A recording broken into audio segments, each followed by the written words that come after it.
ខាងមុខប្រជាប្រុសស្រីរួចចាកពុកទុករស់នៅបានសុខគ្រប់ទីភូមិឋានដោយគ្មានភ័យខ្លាចគ្មានរំខានក្នុងគ្នាធ្វើការខំបង្កើនផលមានហូបគ្រប់គ្រាន់មានខ្វល់ជួបគ្នារួរីទឹកមុខញញឹមជីវិតស្រស់ស្រាយរស់ដោយសង្ឃឹមសុខសុខសាន្តត្រានរីរូបសែនសាន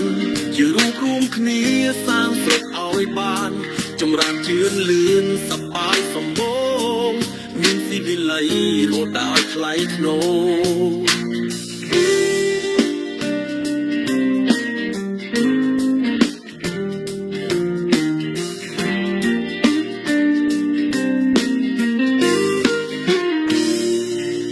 ស្រមៃចង់ឃើញក្មេងៗរត់លេងហើយប្រឹងរៀនសូត្រមិនគិតបាយឆ្វេងវងវាន់វងវែងក្នុងអបាយមុខជាទុំទាំងល្អមិនស្អុយភុយពុកជាពលរដ្ឋល្អមានអាជាស្រ័យចេះគោរពគ្នាទឹកចិត្តប្រពៃជាកម្លាំងថ្មីចូលរួមសាងស្រុក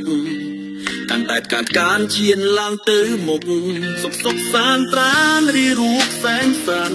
ជារូបរួមគ្នាសាងស្រុកឲ្យបានចម្រើនជឿនលឿនសប្បាយសម្បូ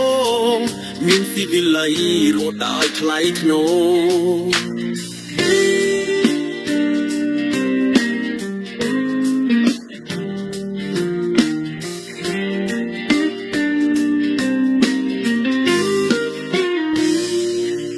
ចង់ឃើញប្រជារស់នៅស្មើគ្នាសុចរិតស្មោះត្រង់ពូជពងអ្នកជាគោរពក្បួនច្បាប់មានធម៌វិន័យគ្មានការគំរាមបំផិតបំភ័យរកក្រោមពន្លឺព្រះអាទិត្យថ្មី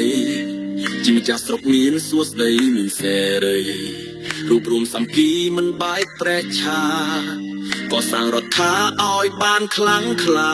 សុខសាន្តត្រានរីរូបសែនសានជារូបរួមគ្នាសាងស្រុកឲ្យបានចម្រើនជឿនលឿនសប្បាយសម្បូរមានស៊ីវិល័យរស់ដោយថ្លៃថ្នូរ